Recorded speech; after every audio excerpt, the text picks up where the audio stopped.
Welcome to the Centre for European Reform seminar. We can start now that Lord Hanna has just arrived. Do have a seat, David. Okay, thanks a lot. I'm delighted to introduce Iuliia Osmolovska. Those of you who are regular attenders at our seminars will recall this is actually the third time she's spoken to see us since the war began in Ukraine. The first time was just after the war began, when she came all the way from Kyiv to address us in London. She was with us again in February online this time, and the third time we actually have her in face-to-face, which is wonderful for us. She's a very experienced analyst of what's going on in Ukraine. She's been a diplomat, she's been a political advisor, she's been an academic teaching the art of negotiation. Currently, she is the director of the GLOBSEC office in Kyiv. She's going to talk to us about the situation in Ukraine, war, peace, and the future of Ukraine. And then we'll have a free and flowing on the record discussion. Plenty of you are joining us online, so thanks for joining us online. But make sure you online folk get the chance to make your comments and ask your questions later. But for now, over to Iuliia. The floor is yours. Thank you very much, Charles. So definitely going to be expanding the title that you asked me to speak about: war, peace, and future of Ukraine. But let me start with the short comment to your paper that I saw, and it's very trendy wording now, Ukraine fatigue. I could actually disagree with this definition. I would rather say that it's not about Ukraine fatigue in the West or in our partner countries, but rather incapacity of these countries to cope with the pace and with the scale of the challenges that are put forward to the European and transatlantic security.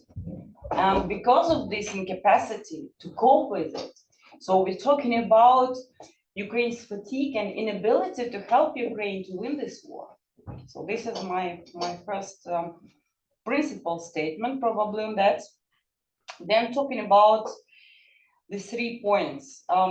I would rather give you an overview. We just completed, I did final editing today of the 5 security scenarios that GLOBSEC drafted for 2024-2025. We did it second time. First time we did it for 22-23. And this time we expanded the group of Ukrainian experts who did assessment of 58 different factors that might be serving as drivers in between different scenarios. We again defined 5 scenarios and we assigned probability score. The level of expertise of these experts is extremely high because these are former Minister of Foreign Affairs, high-ranking officials from the Ministry of Defense, military intelligence, other structures. So some of experts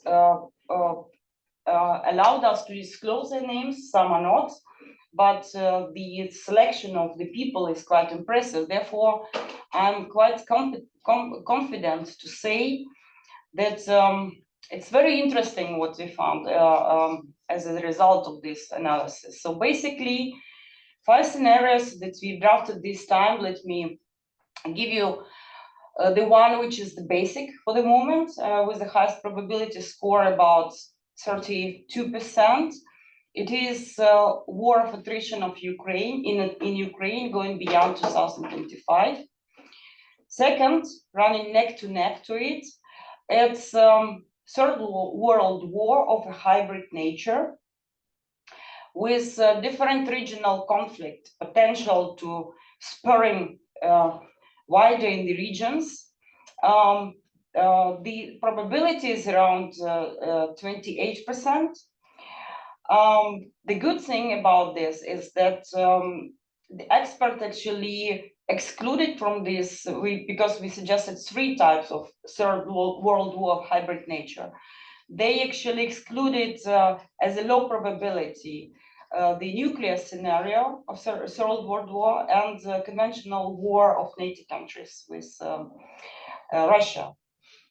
Third scenario is that at some point, given all this political fluctuation and very vibrant political cycle in 2024-2025, Ukraine will be forced actually to conclude a sort of a truce with Russia, and the probability for this scenario is 18%.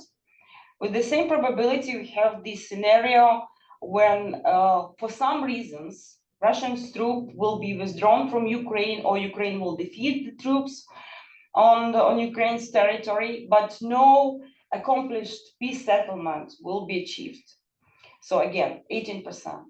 And these four scenarios are mostly of negative implications for our Western partners. We drafted all these negative implications very thoroughly in this paper. And the only one positive scenario that we had, it's about like a dream scenario of complete defeat of Russia militarily in Ukraine, withdrawal, reparations, justice and punishment for war criminals, and all the other stuff. So the probability is around 4% of this scenario. So what's the probability of the first scenario, the war of attrition? First is 32%, and the second, hybrid warfare, World War, 28%. So precise figures will be given in this report, but I'm giving you just rough figures now. So what we have to conclude out of it, first and foremost, that we are entering new phase in this war, which will be of technological competition. So basically, Ukraine can't outbeat Russia with the numbers, but we can outbeat Russia with the advanced technologies. And this is something where we need to gear up with our partners, definitely. So what I need to say again also about these top 10 drivers that we selected compared to the previous exercise that we had, it was that in previous, it was a mixture of political and military drivers, whereas in this selection of top 10 drivers, 8 drivers are of military nature and only 2 are of political nature, which is the elections in the United States and ongoing political and diplomatic support of our Western partners to Ukraine. So again, this is the answer to your question, whether we are in the war or in peace right now. We're definitely into war. And we are talking, if we're talking about peace, in one of the scenarios where I mentioned that Ukraine will be forced, for some reasons, because of this Ukraine fatigue, how you conceal it, to conclude a sort of Minsk 3.0 agreement, imperfect one,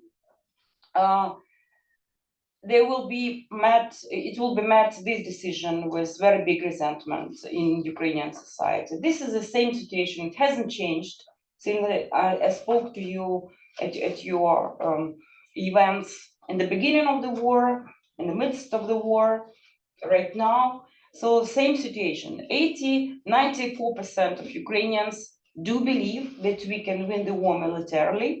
So in order to change this view, President Zelensky and his team has to invest a lot of his arguments, energy and passion, if he has this opinion, which we doubt now, to convince that we need to enter into negotiations with Russia. So definitely the government, President Zelensky and the society is not going to follow this way. So any kind of pressure on this, regardless whether our partners have this fatigue or not, would result in internal fragility, political fragility of Ukraine. And this would definitely play into Russia's hands very well. And because they can't beat us on the battlefield, they will again resort to this kind of tactics that they had been practicing before that, like applying all this kind of hybrid influence through evoking political parties, talking about this necessity to negotiate and to make a pause. So in all these 4 scenarios, we explicitly demonstrate that time factor plays into Russia's hands, definitely. And all these different scenarios have one and the same ultimate goal. Russia will be using this pause only to rebuild, to beef themselves up for next phase. And next phase might be not only Ukraine, I'm not frightening you, but this is like the logic of military campaigns, military strategy, and the knowledge of psychology of Russia, because I stressed a couple of times with you that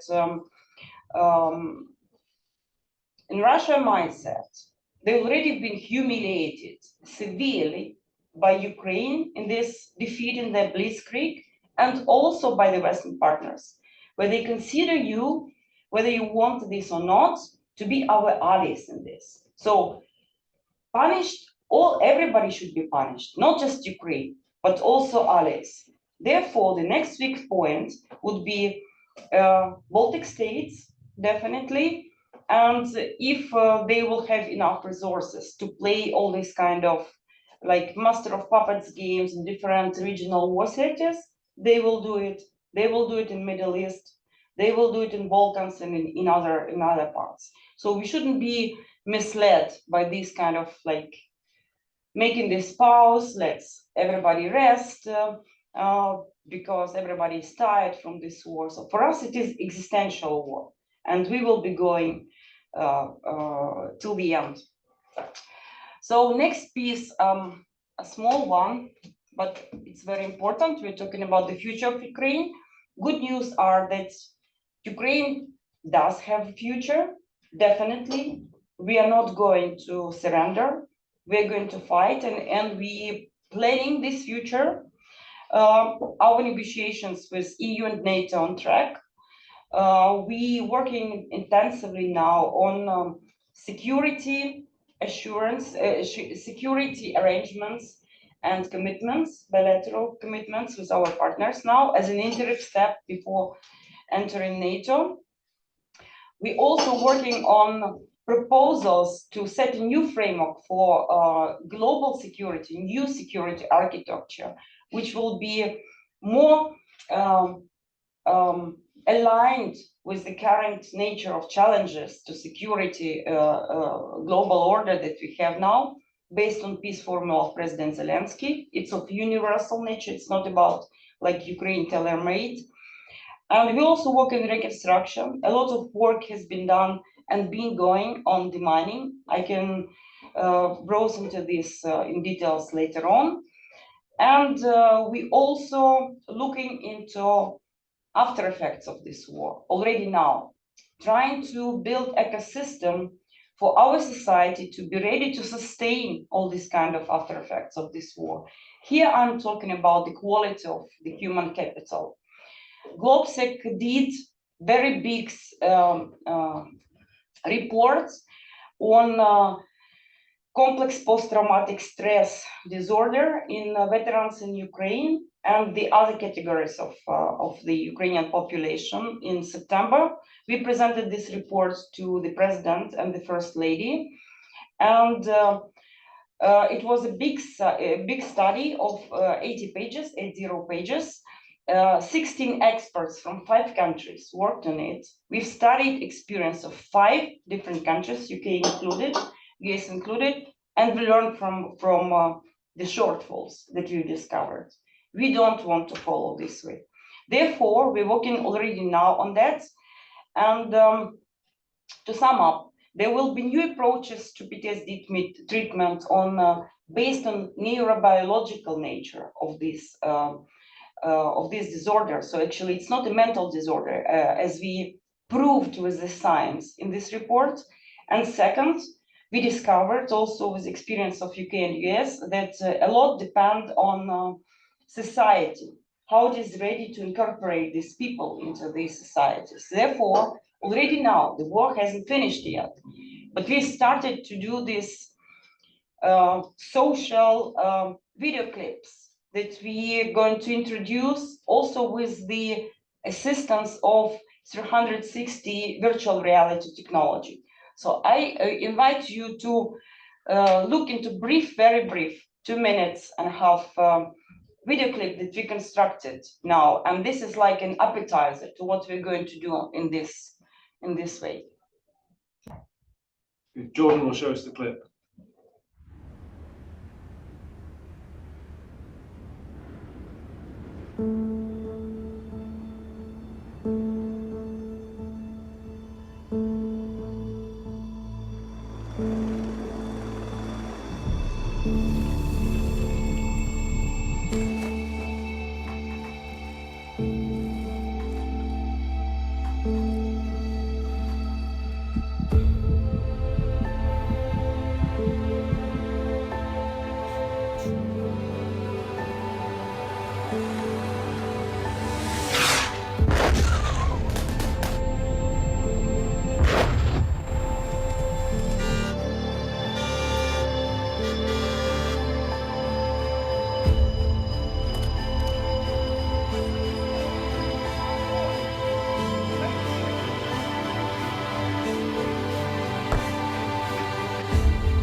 So this is just one narrow category. Why it is important? We're talking in Center for European Reforms.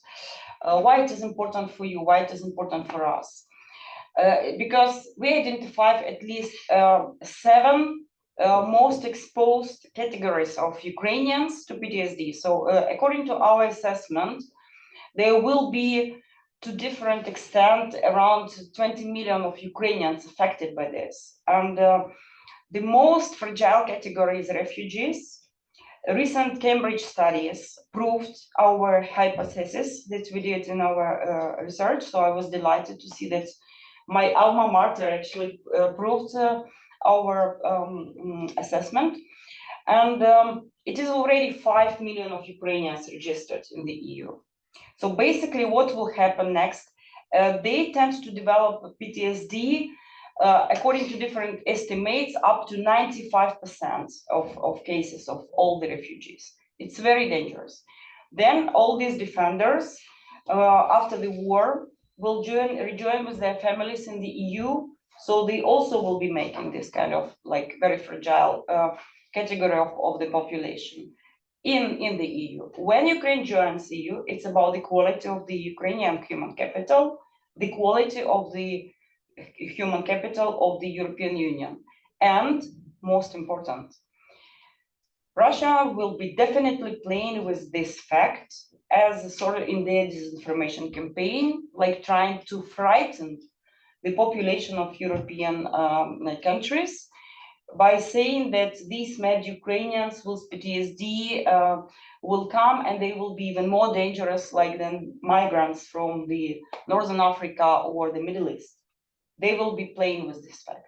But to conclude on positive note on this phenomenon has the reverse effect. If you're thinking about the future of Russia, everybody is asking, should we expect a kind of like internal social unrest, and where should it come from? The answer is from here. From the guys with PTSD, there already will be around 2 million of Russian soldiers coming back.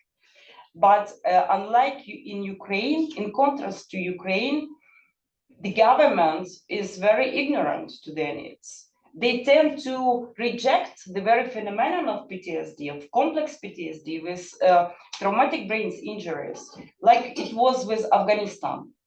So, they ended up with around 45% of those who fought in Afghanistan that had been in urgent need in acute psychiatric care. And this has led to the spurge of organized crime, all this kind of internal instability in the country. And this is something that Russia will be facing with, definitely. And I consider that this will be the element that could evoke this kind of social unrest, because these guys already got this internal license to kill, and they will be very passionate group of the Russian population. So sorry, it takes much longer than I wanted to, but it's really very important blocks that I wanted to cover. Okay, thank you very much, Iuliia. Very interesting. Let me, while people are thinking about the questions and comments, and we'll bring in those online in a minute. If you could, for those people online, could you put your hands up so we know you want to ask a question? Let me just start off with a comment of my own. I've been in Brussels a lot recently. I have to say, there is some gloomy thought in Brussels about those who care about Ukraine's prospects for three reasons. The first is that this crisis with the German budget. It really is quite significant. The Constitutional Court in Karlsruhe has said that the special funds Germany has set up for green investments and subsidizing energy prices are probably illegal. So there's a kind of freed on all spending in Germany, and this makes Germany much meaner than it would otherwise have been for the arguments going on at the moment on the so-called midterm review of the MFF, the 7-year budget cycle, the multi-annual financial framework. And there was, people did think there'd be a deal in December on this, but there may not be a deal at all now in December, which that deal includes 50 billion of money, euros for Ukraine, 2/3 loans, 1/3 grant. And the Germans are not objecting to giving Ukraine the money. The trouble is that they're objecting to giving more money to the south of Europe through the migration partnerships that the southern countries want. And the southern countries, some of them are saying, well, we're not going to let Ukraine have its money unless we get our money for migration partnerships. So that is a real issue. The second issue is Hungary. Hungary's long been a thorn in the side of EU leaders for many, many years. But the feeling in Brussels is it's getting worse. Nobody knows what game Viktor Orban is playing. I mean, he's always been a transactional politician who has a price, and you can normally buy him off by releasing some money owed to Hungary or something. But the problem now is people think he might not have a price. He might just be trying to create as much chaos as possible so that he can emerge as the leader of the far right in the European elections that are coming up in June and become a much more significant figure who's trying to kind of undermine the EU from the inside. Now, that may not be the case. He may have a price, but his price is certainly going up. And some of the senior people in Brussels I talked to aren't sure that he will give in and allow a 12th round of sanctions against Russia, the 50 billion of euros of money for Ukraine, and the start of accession talks, which in theory should be given a green light in December, but that's now a big question mark on that. And the third problem for Ukraine is the Dutch elections. And it isn't going to affect anything in the short term, because it'll probably be 4 or 5 months at least to get a Dutch government emerging, to judge from previous experience. But Mr. Wilders, who may well be the next prime minister, leading a coalition of the far right and the centre right, is very anti-Ukraine. He's anti-money for Ukraine. He's anti-starting accession talks with Ukraine. And I think some of the other parties in the coalition with him, if there is such a coalition, will actually be quite anti-Ukraine as well. Because Mark Rutte was fairly moderate and reasonable, we got used to thinking the Dutch were kind of okay, but underneath the surface, let's not forget that in 2016 there was a referendum in the Netherlands on a trade agreement between the EU and Ukraine, the association agreement. The Dutch voted no to that in 2016. There was a strong hostility to helping Ukraine within the Netherlands and to the concept of enlargement in general. Sorry to be so gloomy, but those are the three reasons why I came back rather gloomy from Brussels a couple of days ago. I don't know whether people in Ukraine itself, Iuliia, are worried about the EU support. How important is this money that the EU hopes to give to you, and what do people think about the start of accession talks? First and foremost, we did insert the statistics. I don't have these figures in mind right now in our report on security scenarios, showing clearly that there are long-standing commitments from our Western partners ranging up to 2029 when it comes to financial assistance on different amounts. So in a way, this is still a strategic view that Ukraine should be supported with the money. But we also put in our assessment a provision that a lot of this political factor of the top 10 drivers, like political and diplomatic support to Ukraine, would be conditioned on Ukraine's capacity and ability actually to implement their own commitments and to show this good governance and transparency and fight with corruption, because this stuff will likely to appear probably not in the immediate future of 2 to 3 months, but actually in a run out of 1 year. Definitely people will be looking more closely at what the government and the presidential team is doing. And I see already some of the opposition political forces emerging, trying to question the integrity of President Zelensky and his team. On the European Union, on the prospect of negotiations, so far we don't see any kind of these signs that you mentioned. Definitely in Ukraine's political and public discussions. I can give you one example because, for instance, when we talk about this security arrangements and commitments, that was the precise legal language of the G7 declaration at Vilnius summit. In Ukraine, it had been interpreted and presented everywhere in media like security guarantees. So people, normal people, just understand that these are security guarantees. So it's you, me, and all the distinguished audience that are here now can understand all this kind of the bigger part of the iceberg that is not seen, that is underwater when it comes to European integration course for Ukraine. But for general public, we understand that this is all there. However, I wanted to conclude with this, my introductory speech, but I will stress it now. So the message to all of our partners would be that we will carry on against all odds, regardless what will happen on our European integration track or NATO track. It doesn't mean that if you don't receive the negotiation, accession negotiation is not open to us in December, that we will revert and will go under influence of Russia. Definitely not. So this situation just clearly showed to us that this is our existential fight. And this is just the matter of we will be doing it our own with some limited resources of our partners, because you will be overstretched with different other challenges to European and transatlantic security that you can't cope with. Again, I'm stressing this. So it doesn't matter for us. So we will be instrumental in trying to find new ways. For instance, when I mentioned this war, the second phase, of the war, it's about the war of technologies.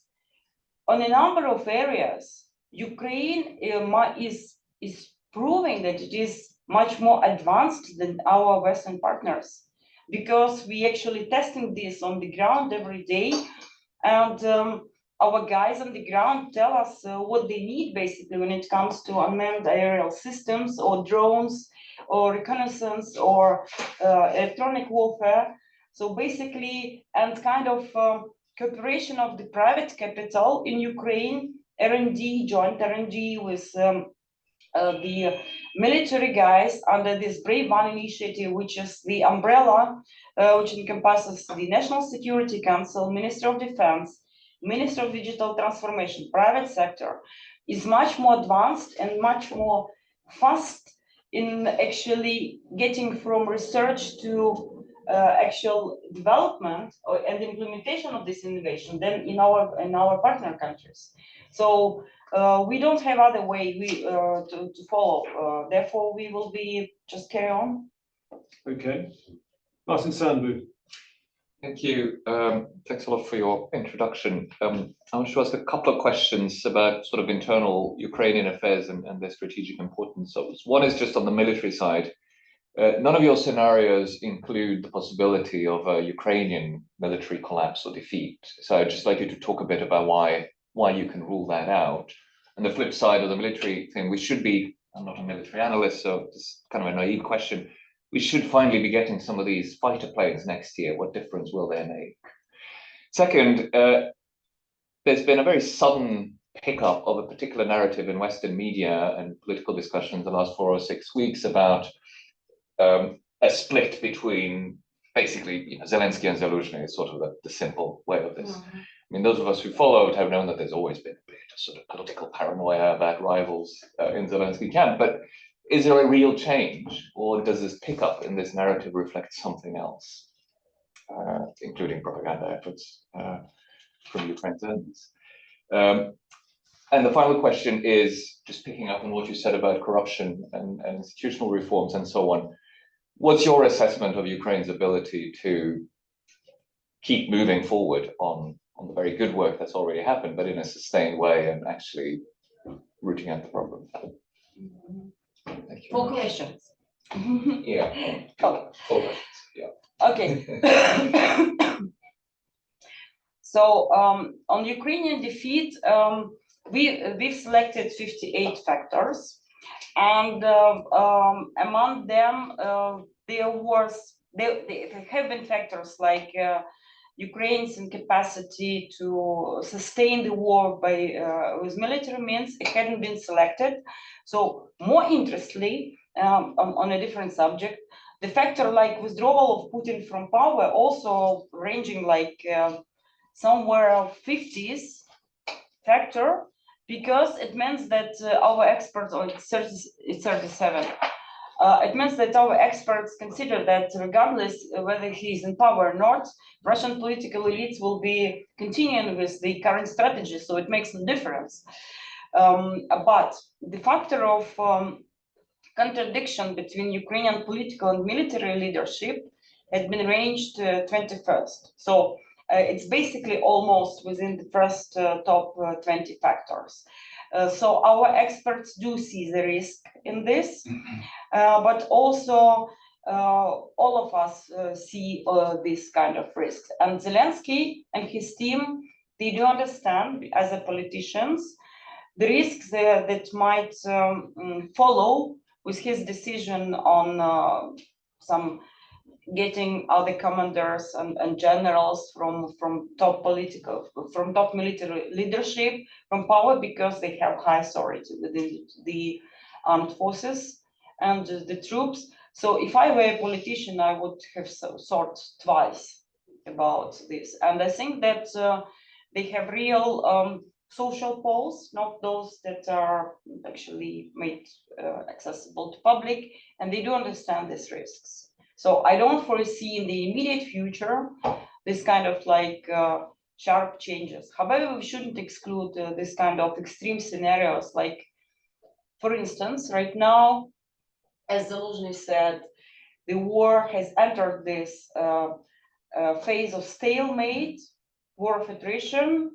Counteroffensive had not been successful so far, but for those who understand and know military strategy and military art, they understand why it happened. Because we didn't have this dominance in air, we didn't have this dominance in artillery, and we didn't have enough resources to do this breakthrough. We've trained a lot with US systems, trained a lot of reservists, but they should have been twice more. So basically the first assault troops, and then those who are actually making this operative field further. So it hadn't been in place when we started this counteroffensive. Probably, I don't know this, but probably we started this because also our Western partners, especially Americans, wanted to see some kind of like big progress to make the case out of it in front of in the light of the forthcoming elections, whatever. I don't know, but this actually happened, and we had to deal with the reality that we have. Then to a question on F-16, will it make difference? So one of my co-authors in this report, I'm very proud of that, is the former Deputy Minister of Defense, and he did this military part, General Gavrilov, who was the military attaché here. So he actually argues for the case that F-16 will make the difference. And I know that with some of the UK experts, we had a sort of disputes about this, whether this will make difference or not. But I tend to trust our expert, who was my co-author for this report. On corruption, ability of the society and the government to cope with it, I think that we've been talking about this post-traumatic stress disorder, but there is also a phenomenon of post-traumatic growth, which is about like re-evaluation of your values that you have, and getting more extreme into what's right, what's wrong, black and white, and so on. So when we had been talking about zero tolerance to corruption sometime in the past, before the war, it was one story. Talking about the zero tolerance to corruption now, it's a different story. And also when we studied the experience of Croatia, we had this advice, which is very, very right, and I share it, that one of the social tensions that actually happened between those who were on the front line and those who were civilians in the rear and didn't participate in all these combat actions in fight against Serbia, was actually this social inequality that happened, because when these guys were on the front line fighting, actually getting injured, losing their limbs, becoming disabled persons physically, some guys had been buying cheap hotels or lands or whatever, and when these guys came from the front line and wanted to get deployed to get a job at this hotel that was bought by the guy who was doing a commerce during war times, and they were denied on the reasons like, you're disabled, you can't do this work, I can't hire you. And these created huge tensions in the society. So to get back to your question, I think that our society right now is much more mature when it comes to tolerating some kind of misadministration on the top level in the government. And those who are having these ambitions in politics in the immediate perspective, in the midterm perspective, also should think twice when they're doing something, because they understand that there will be less ignorant society that it used to be before the war. Not sure you fully answered Martin's first question, which is why do you exclude the possibility of a Ukrainian military collapse? Why do I? It's an interesting question. It's probably because all the experts just didn't consider this factor. As I said, right, we will fight till the end. So if the end will be the collapse of Ukraine as a state, with all us getting exterminated by Russians, because what you saw in Bucha and in Irpin will happen to other cities and other parts of Ukraine. So definitely we could expect another wave, and we put it, another wave of refugees from Ukraine, probably to Europe. However, current polls say that 78% of Ukrainians won't leave their places, even if there will be another kind of attack. And around 72% or 58% won't leave their places of permanent residence in case of attacks on critical infrastructure and bad situation with energy. So basically, people are tired of moving in and out. Yeah, then it will be. Then we will write another. We will write briefly another projections for scenarios. Okay. So far, it's not visible on the list. Fair enough. Sebastian Mayer. Thank you for your presentation. Let's imagine that accession negotiations are declared open after the summit next month in Brussels, which is possible. Yes, possible. What do you expect happens next? I mean, do you expect new conditions linked to this accession? At what pace it would be carried out? Would be also a long and winding road. How will the Ukrainian government manage the expectations? Because there's always waiting for dates and hoping that things go faster. But how will the government manage perhaps over expectations from the Ukrainians who believe they can then enter perhaps the following day? I wouldn't say that the society has this expectations that we will enter the EU the next day. So on average, accession process took different countries of 9 years. So basically, this is something that I said also in our media. So people are not expecting that we will jump into the European Union immediately next year.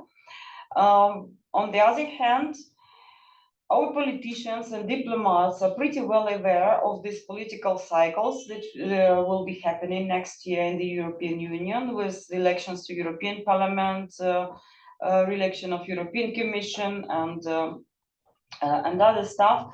So definitely they will try to do as much as possible with the current team of European functionaries, because they've already developed these very good personal connections. And I would say, as a negotiator, European leaders also invested a lot of their personal political reputation and personal energy and devotion to Ukraine being on this track of accession. So this is one part. I think that Ukrainian side will be trying to do this process as fast as possible, as much as possible within next year.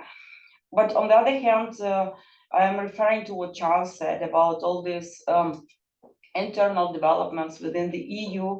And I think that countries like Hungary and others might be playing their own game, but not because they don't like Ukraine, but because they have their own vested agenda, and they pretty well understand this culture of trade-offs and package deals in the EU. And let me give you the example of Slovakia, for instance. So you said that the projections are quite gloomy, the elections in Dutch, in the Netherlands, and so on. Look, Slovakia, when there was a change in government, also in Ukraine, had been met with some kind of concern. But what we see now, this government said, yes, we can't give you more of military because we don't have enough. And we've given to you whatever we had, but we are ready to support you on demining, and we are ready to support you on these humanitarian health issues and with PTSD stuff. For us, it's fair enough. So if we're talking about security, bilateral security arrangements, it's not about like every country should commit that if Russia attack Ukraine once again, they need to send their troops to Ukraine. No, it's like a la carte menu, you know. So Ukraine is not demanding impossible something from our partners. Whatever you can offer, whatever expertise, whatever you can give, given your internal political situation, we do understand and appreciate this. And altogether, this will comprise very good comprehensive package of assistance of everything that we would need. Okay. Yes, Nick Greenstone. So thank you, Iuliia, thank you very much for your presentation. There was an interesting kind of to and fro during the course of the last week following a Mark Galeotti article on Putin equating effectively not losing is winning in the psychology of the Russians. I want to invert that to Ukraine. Where's the mindset of the teams in Ukraine? Is it that lack of progress and not winning, is that equated in Ukrainian psychology as losing? Or is this stalemate and not losing being equated as winning in the short term? And how do you use any of that psychology with the relationships you're building with partners? I want to rephrase the question to be sure that I understood it correctly. So you mean, how do Ukraine accept the current situation? How do Ukrainians accept current situation? Exactly. Definitely, we're not considering this of being on a losing side. So it's not for us to lose. It's just we need to regroup and to reconsider the strategy and to relocate the resources available. For instance, in military campaigns, we didn't have enough resources. We never had enough resources actually to go ahead. Also with this kind of quantities of ammunition. And right now we know that the EU can't afford to provide Ukraine by March next year another million of shells that they promised. So what we had to do, we had to be very effective with this limited kind of stocks that we had. Therefore, we reached this kind of high precision of hitting the targets. So what is happening right now in Ukraine is just reassessing, and we also, with our work, we also help the government to do this. What should be, because there are like recommendations for our Western partners actually, what should be done at this stage to help Ukraine actually win this war technologically. So from the point of military art, according to our highly knowledgeable senior military expert, and the military strategy, it is feasible for Ukraine to achieve the victory militarily and also to win over Crimea militarily. All we need just to readjust the resources available within the limits of our partners available. So we're talking about advanced technologies.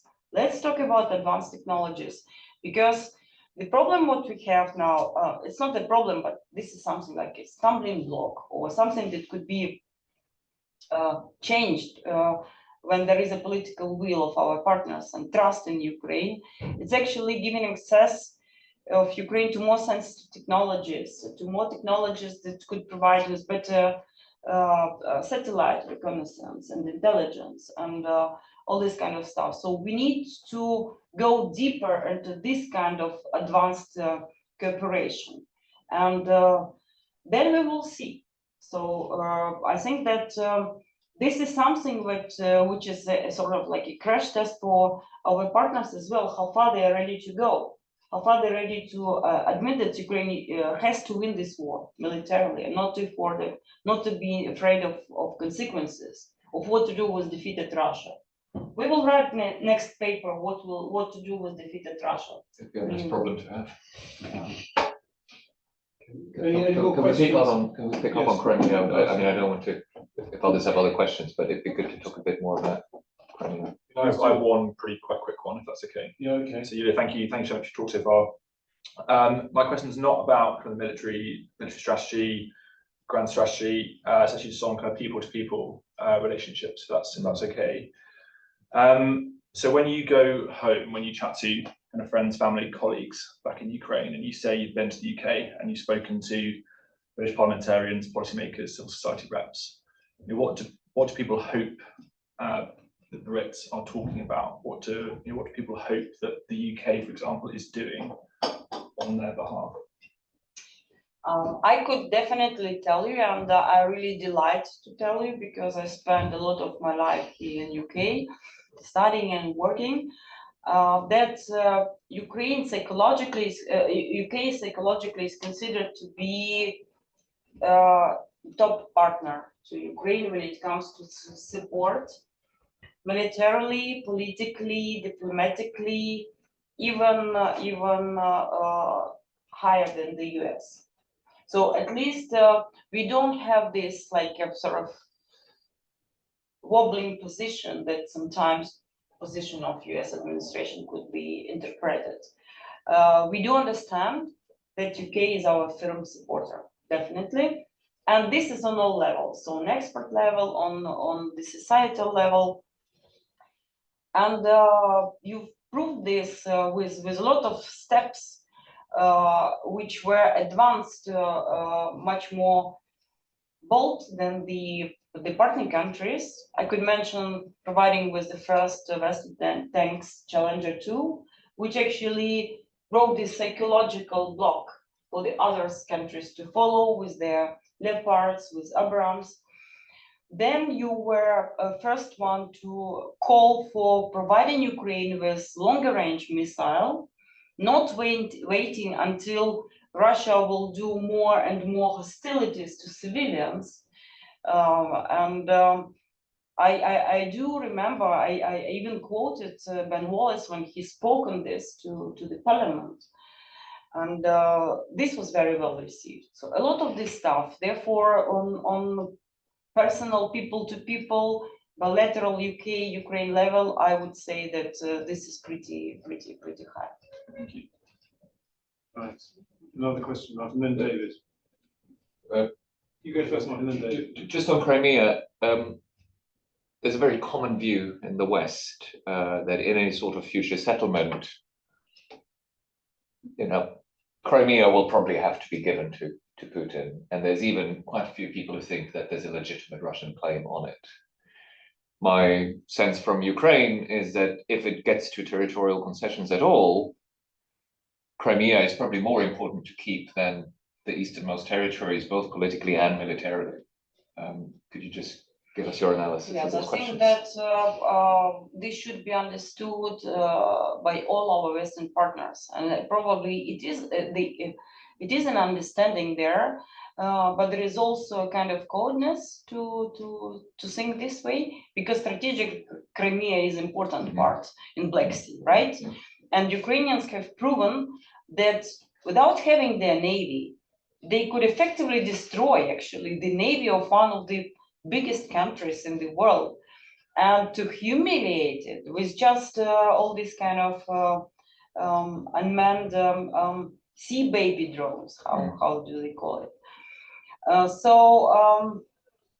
This is something, and definitely Ukraine is not ready to get into these concessions, because this will open a Pandora box. You will open this Pandora box, I mean the whole world, because then everybody will be thinking about which there had been a consensus that we had to take 1945 as a sort of like final line for regrouping of territorial lines.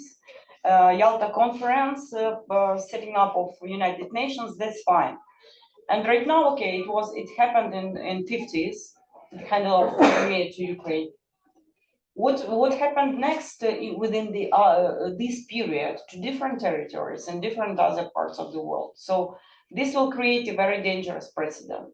So if there is a consensus that it had been the final point, okay, that's fine. Because we also have legitimate right to say, let's look into history, the borders of Kyiv and Ras, and then to decide what belongs to Ukraine. And believe me, if because this is definitely not in this kind of and this approach to scenarios, probably next turn will be when, with the dissolution of Russia, we will be talking about claiming and regaining the territories which of historical legitimacy to Kyiv and Ras. And Ukraine will be setting example of and exporting its actually way of statehood to the remnants of the Russian Empire in the European continent. Okay. David Hamley. Yes. Just 3 points which you might like to respond to, but they're not so much questions as observations. I think you're right in your analysis that the support for Ukraine in this country is probably more solid than almost anywhere else. But I do think we need to take into account the issue of resources. The UK's resources are not the same as the US's resources. They are similar to those of France. They're not the same even as Germany's. And so I think that point is, but I think you're right in your analysis that there is no real fragility in the British body politic in the support for Ukraine, and not that I've observed anyway. And whenever we have debates, there is a minuscule number of people who depart from the general line which the government and the opposition take. Second point, it does seem to me that when you're talking about guarantees for Ukraine's future security, which is obviously crucially important to Ukrainians, and you told us a little bit about how they saw the different guarantees that could be offered. But the only thing that really matters in geopolitical terms is whether the guarantees offered act as an effective deterrent against Russia, whether under Putin or under someone else. That's the only criterion that matters. And that's where you have to surely look, I think, rather carefully at the different possibilities, which are not so much what Ukrainians think about it, which, although that's obviously important, because if Ukrainians think the guarantees are useless, their morale will be affected very badly. But I think the key thing is, do they deter Russia in the short, medium, and long term? And the other thing is to say gloomily that there is no way in which 2024 will be other than a nail-biting year on all this, because nothing that any of us can do is going to remove the uncertainties that are popping up, whether it's in individual European Union, European countries, around the European elections and so on, or whether it's in the United States, crucially important around their election. Nothing can be done to remove that. That's to say, the calendar year 2024 is going to be a very difficult time, and it's not possible to say, well, let's clarify everything and get a firm line. It won't happen. Yeah. Any reactions to David's comments? Yeah, sure. UK resources limited. Yes, we do understand this. It was just the answer to the question on actually as a diplomat on political assessment of our bilateral relations. So as I said at the beginning, so we're not demanding impossible from our partner countries. We do respect the limits that you might have and the implications of actually pushing with this that might cause to you internally. I mean, your people probably won't be happy to understand that they need to save on their or to accommodate with high prices for another 5 years because of the war, because you need to relocate resources. So everything is like a cautious balancing act here. On security guarantees, we don't have over expectations. The only deterrence, and it is consensus in Ukraine, it's Ukraine's membership in NATO. And here we're not looking at ourselves as being a liability for NATO, but rather as an asset. Therefore, we are in a very strong position here once we're in, but we have to get there somehow. And to get there, it's through bilateral security arrangements that we're currently developing, with the main strategic aim is to develop our own defense capabilities fit enough to contain Russia, at least in short term, and to have this more advanced self-defense capabilities. Internal military industrial sector is developing rapidly now in Ukraine. Yes, we do need more investments from our Western partners and whatever, but this is something, the processes that run in parallel. So it doesn't mean that we're just sitting on fence and waiting when our partners will be ready to invest some money into us. And on uncertainties next year, definitely this will be very tough year, we do understand. And we do understand that Russia will be trying to capitalize as much as possible on this uncertainty. Sometimes they're orchestrating some kind of black swans, like we saw in Middle East. I'm not saying that they did the whole scenario, but sometimes that they're very, very good at jumping in and taking the advantage of what's in there.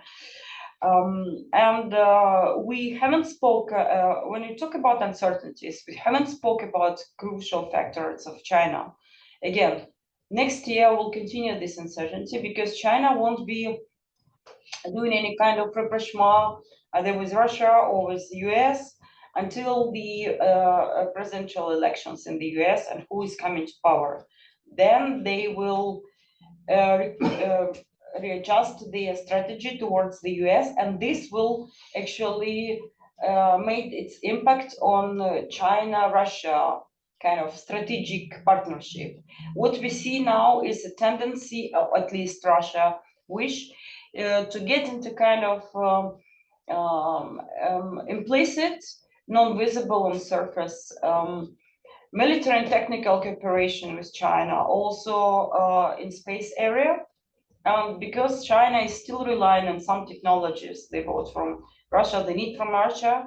I think this is something where Russia have something to offer to China, and this is quite dangerous. So all next year will be full of all this kind of like, we will wait for another day to come. Definitely it will be tough year, so we need to prepare. Okay, we've had a question coming in online. Jordan, could you give the microphone to Katya Glod from the European Leadership Network? Katya. Yes, yeah, well, thank you very much, Charles. Iuliia, thank you very much for a very interesting presentation. Sorry, I couldn't be in person today at CR. I have a question related to the one which was just asked about security guarantees to Ukraine. If you have any information and could update us on what kind of developments, progress has been achieved so far in bilateral deliberations between G7, separate G7 states and Ukraine after the Vilnius summit, what has actually been achieved? Maybe some drafting process has started with some states, some countries, if you could say a little bit about that. And the second part of this question is about the Rasmussen Group proposal, which I think here in the UK was mentioned about a weekend, 2 weeks ago in The Guardian. There was an article by Anders Fogh Rasmussen about the possibility or the consideration to welcome Ukraine in NATO without the occupied territories. So I wonder how that is viewed in Ukraine and how you see that, and whether it's something that, in your view, might be some sort of deterrent to Russia if there were ever an agreement that the occupied territories are left out, but Russia kind of does not step over the red lines of non-occupied territories at the moment. Thank you. Mm-hmm. Thank you, Katya. On the progress of these bilateral negotiations, it was the principal moment for Ukrainian part, for Ukrainian side to start with, to launch this series of different negotiations, bilateral negotiations with the United States. So they eventually did this in summer. We're very happy with this. These negotiations had been opened already with such big countries like UK and France and a number of others, but definitely a lot still will be defined around this pace of negotiations with the US. However, the process is closed, so it's not open to the public, as normally all diplomatic drafting of agreements is happening around. So we're not like Russians to present the next day draft agreement they sent to NATO countries in December 2021 about the security guarantees and so on. So definitely we won't have all these details to be disclosed to the public, let's say, at the time of drafting. Rasmussen Group and their proposals of partition of the territories, parties accepted in the NATO, parties not. So it's a kind of different interpretations of one and the same scenario. Someone call it, one of our experts, or some of our experts in analysis call it like a Korean scenario. Some called it Federal Republic of Germany and GDR solution, and some of them called it Chechen scenario. So it's like a hanging conflict. Russia is happy to accept defeat in the first war, and when it's ready to fight again, so it just attacks and gets more. So for us, there are no illusion that this is not well thought proposal. I would say so, or at least they would need, if they want to sell it to the Ukrainian society, they will need to invest a lot into arguments and time to convince Ukrainian society that this is the right way to go. So, and this is not going to be easy, definitely, especially that I also heard about this kind of solution from the high-ranking experts who are linked actually to pro-Russian forces in Ukraine. So that forces me to think that this is something that we shouldn't be rushed into it at this moment. We need to wait and see. But at the moment, the society is definitely not prepared for this. Okay, Jordan's going to read out a question from Mary Dejevsky now. Jordan, could you read it out? As one of the minuscule minuscule number of people in the UK who dissent from the government/opposition consensus on Ukraine, I can understand why the findings Iuliia has presented do not broach the Ukraine collapse scenario, but feel the survey badly needed a red team. Question: why is she so sure that Ukraine would be an asset to NATO? Why I'm thinking that Ukraine will be asset to NATO? Okay. First and foremost, Ukraine already is having probably the widest range of the arsenal of different NATO member states that they possess. Just an example of air defense. Kyiv is the most protected city in the world right now. And the experience and the capacity of Ukrainian armed forces to get this knowledge, to learn, is amazing. For instance, when we're talking about this non-precedented, non-analogous in the world Kinjal missile, it was shot with the first shot from Patriot system by Ukrainian artillery guys. The first time they shot it over Kyiv, and they did it since then 8 times, and all 8 times all these Kinjal missiles were just destroyed. So this is about also the practical experience received on the battlefield, because if you're talking about the modern warfare, it's a sort of still combination of the advanced technologies and still conventional fighting, which is happening with all these signs of trench wars, of maneuver defense, and this kind of stuff. So this is where Ukraine has experience, which it has to offer.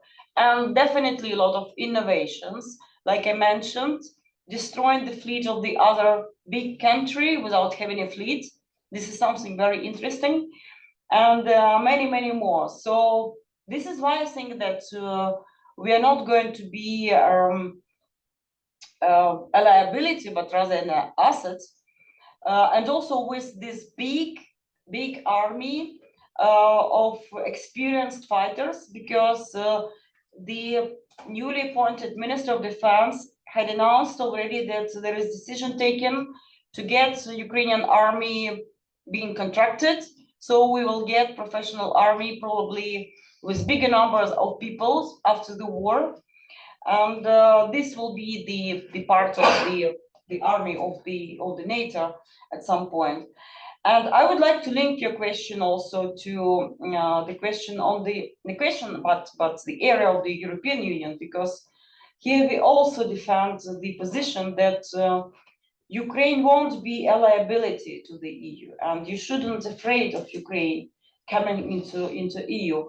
We will release, GLOBSEC will release the paper on that 7th of December, and I will be moderating this event. So I invite you to join, to listen to this kind of where we see this asset side of Ukraine being a member of the EU. But also we're currently working on a study to show the natural resources that Ukraine possess when it comes to the strategic industries in the EU that could be used, excavated in Ukraine and used in the EU, Ukraine being as part of the EU, rather than making this very resource-consuming adventures into Middle East or Africa with some kind of very difficult situation with political regimes and so on, or taking these excavations from China. And actually, there is already a study that should be mentioned that of all global excavations, I think, and mine industries, Chinese possess around 80% of actually, they invested all the assets in this kind of industry. So it should be warning side, and especially I've seen very good study of Henry Jackson Society a couple of years ago, but it was very interesting when it comes to numbers that around 700 positions of different imported goods into the UK coming from China basically are used in the strategic industries of the UK. So this is also something that should be considered. Therefore, it's better to consider Ukraine than China or some others when it comes to this kind of strategic partnership. So this will come out 7 December, you said? This paper on natural resources. No. On natural resources next year, maybe next year. Okay. It's just a general paper on all the assets or approaches to why Ukraine is an asset to the EU. So it will be a paper of Jan Tombinsky. Okay, there's time for another question or two. Anyone would like to ask another question? I haven't. Nobody else does. Go for it. So interesting. So you mentioned a few minutes ago, that China had been conspicuously absent from discussions, but I think Turkey as well was conspicuously absent. And I was wondering, how does Ukraine look at the relationship with Turkey in the context of ending the war on your terms? How could the UK or anybody else in the EU help you use that relationship with Turkey better? It is a very good question, very strategic one. In our different factors that we suggested for consideration, we didn't mention Turkey as a separate factor, but some of our experts who are more dealing with this area, Black Sea region, they said that Turkey definitely should be taken into account as a particular factor, because without it we can't ensure this strategic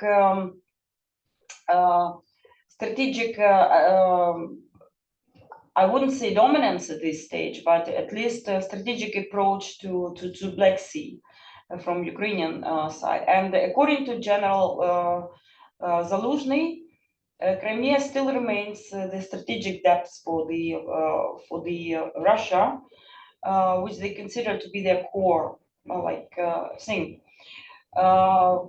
These relations are not very easy with Turkey, definitely, because in all international relations you have to count on interests of the other side, and like to brainstorm using this out-of-the-box thinking about different kind of creative solutions that could be appropriate for both sides.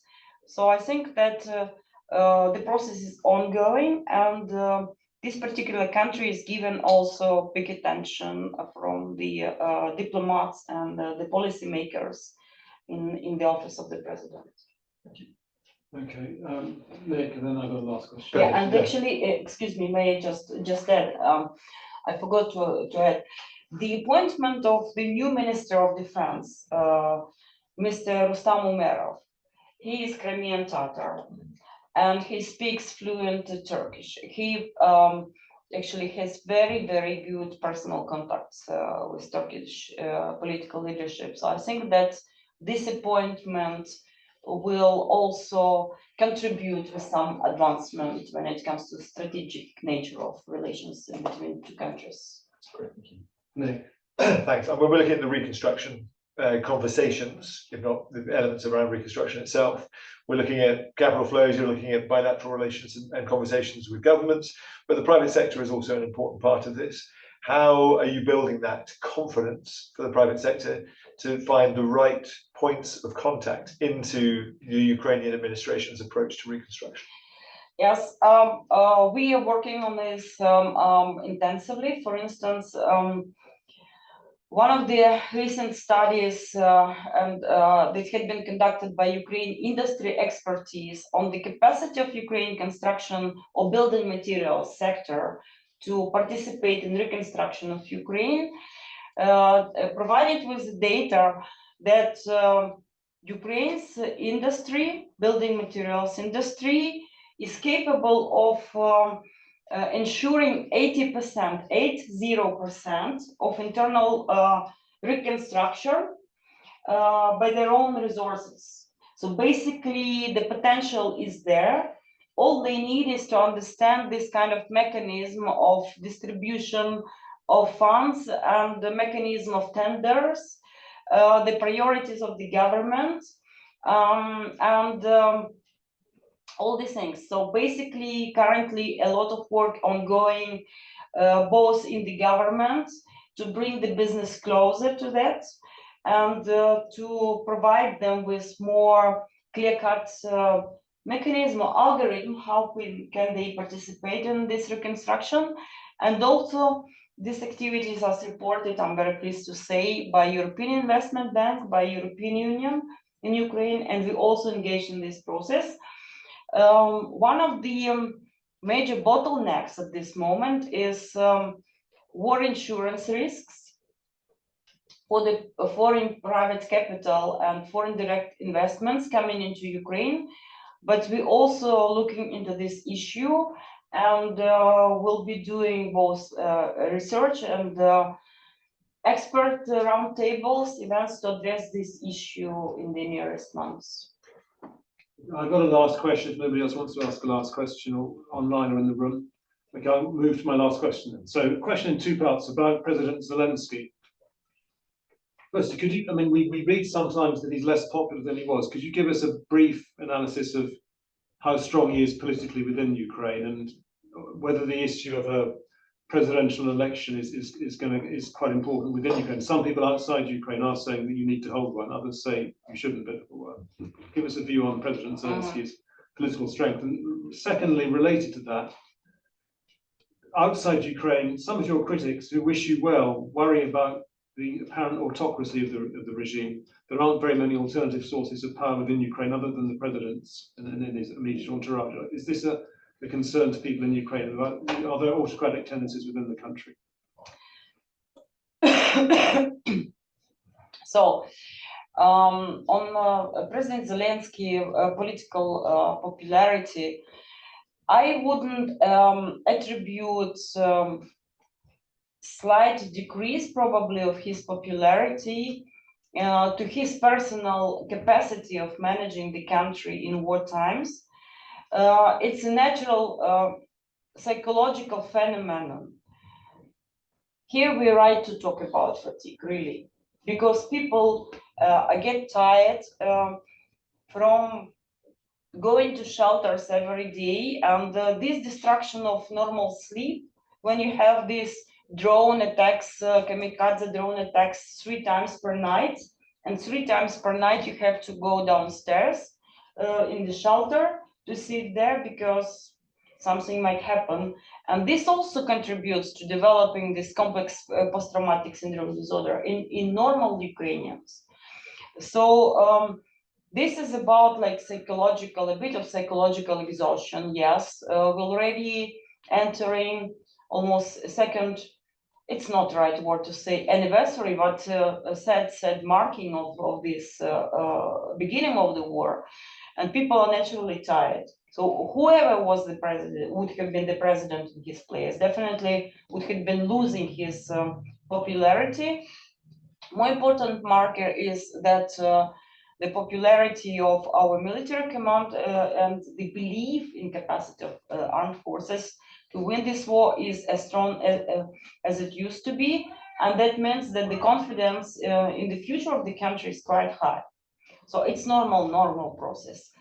On potential elections, well, for me, it makes no sense. And if you listen to different people in Ukraine, normal Ukrainians, they also say that it's not good to change the person in charge in the midst of the war, and just to break all these ties, he established all this institutional memory and all these personal connections with different gathering. He has to accomplish his task first. This is the, I would say, this is the dominant understanding of normal people in the streets. From the legal point of view, it's also make no sense because we have a martial law. We can't do elections under martial law. And there will be a question of legitimacy of these elections because a lot of Ukrainians, 5 million, had moved to the EU only, the European countries only. There is no proper register of votes of electorates. People moved inside the country, so it would be very difficult actually to make a sorrowful inventory of those who are entitled to vote. And part of the territory is still remaining under occupation. So this is the discrimination of their voting rights. And on top of that, according to OSCE requirements, you need to have international observers in elections. So who would come to Ukraine these days from international observers? Especially travel to Zaporizhia, wandering around Zaporizhia nuclear power plant, for instance, or to Kherson region, stepping on landmines somewhere in the woods. So I highly doubt that. And so it's my answer to elections. So it's very strange idea that actually emerged in this society. And I think that it's actually solvable because we just need to make some, there is a trick why this started to speculate about it, because in the constitution, there is a provision that under martial law, we shouldn't hold elections in the parliament, but there is no worrying about the presidential elections. Therefore, there are this kind of speculation. So now the sitting of the parliament, making changes to the constitution to insert the word president, and the issue is solved, basically.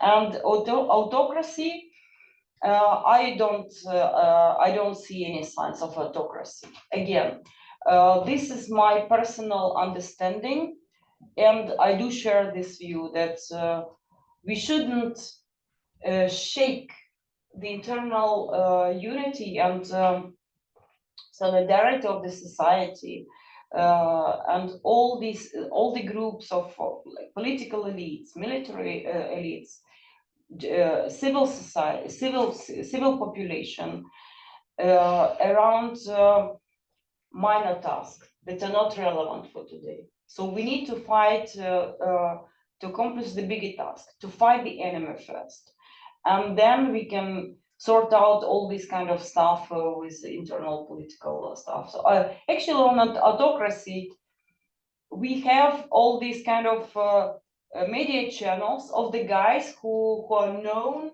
as the politicians, active who owners of these channels, politicians in opposition, who are actually saying some different stuff about Zelensky and his way of management and whatever. So you can watch it if you wish, even on satellite TV. So it's not just you have to get into YouTube and only there you can watch it. So I personally don't see this sign. Okay. I think the arguments against an election are very strong, and I'm surprised you haven't made use of the fact that this country, which is generally thought to be reasonably democratic, suspended all elections in 2 world wars. We had neither one during the First World War nor one during the Second World War, although we had actually overrun the timetable for having elections on both occasions. Just to remind Zelensky that Churchill lost. Yes, but he lost after the end of the war. Yes. He actually, at least he says he's ready to step down, but he needs to accomplish his task, and this is true. So basically, I don't see a kind of like personal greediness, and he is holding to power. It's my personal impression. Not even in his entourage, the presidential team. But the entourage is not running for the president. No, but they might want him to.